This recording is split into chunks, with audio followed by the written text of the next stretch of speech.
Hi, my name is Jeff with Noble Cycling, and today we're going to show you a suspension setup on a RockShox Pike and also a Fox float.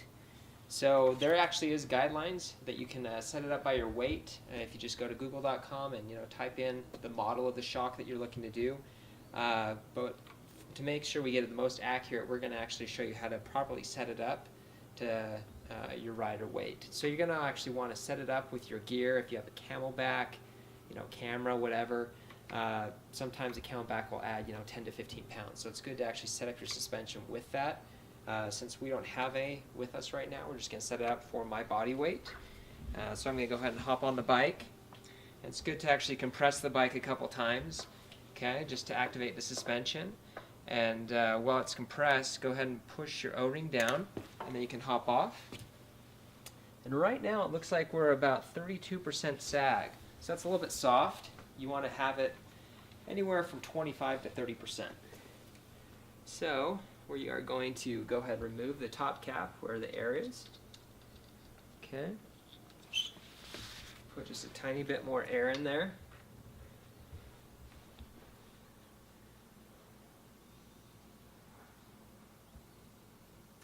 So right now it says I'm at 50 psi, so I'm going to probably shoot for around 70 to 80. And also take into consideration when you take the pump off, it's going to lose a little bit of pressure just depending on what pump you use.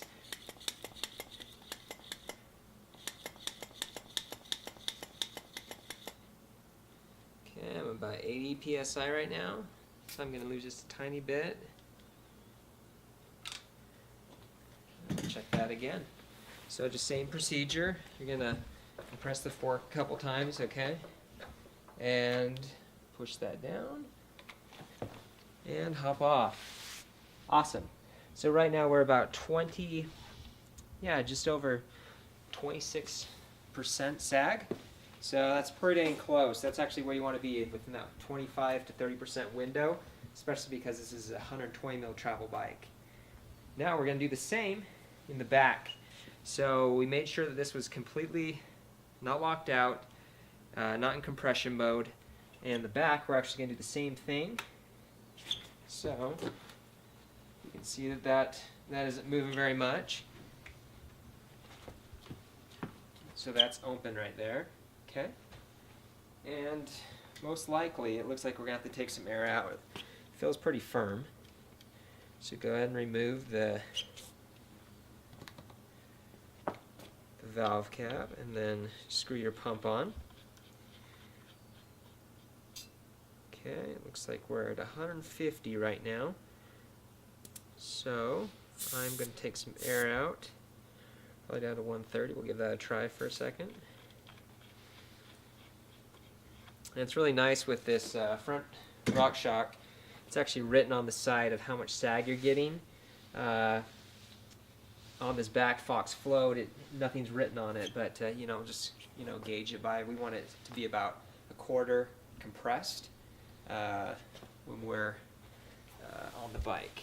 So go ahead and bounce a couple times, sit down, put the O-ring back in place, just get off real gently, and it looks like we're still a little bit heavy, so I want to take just a tiny bit more air out.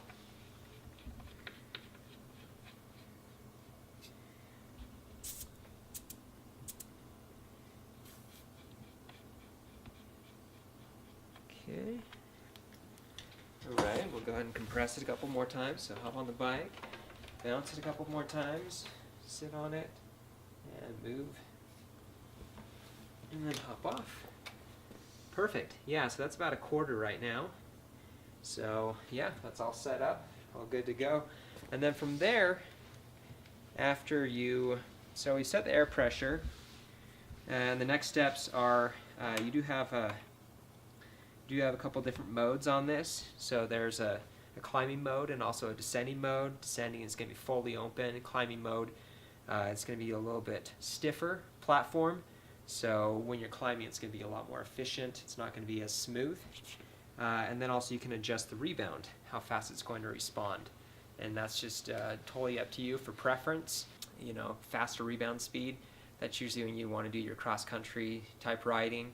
If you're going to do some jumping or a little bit more aggressive riding, I would make it so that your rebound actually is slow it down probably a couple clicks. So there's usually about 10 to 12 clicks on these, and so you'll just adjust that depending on the riding that you're doing. And now you're all ready to hit the trail.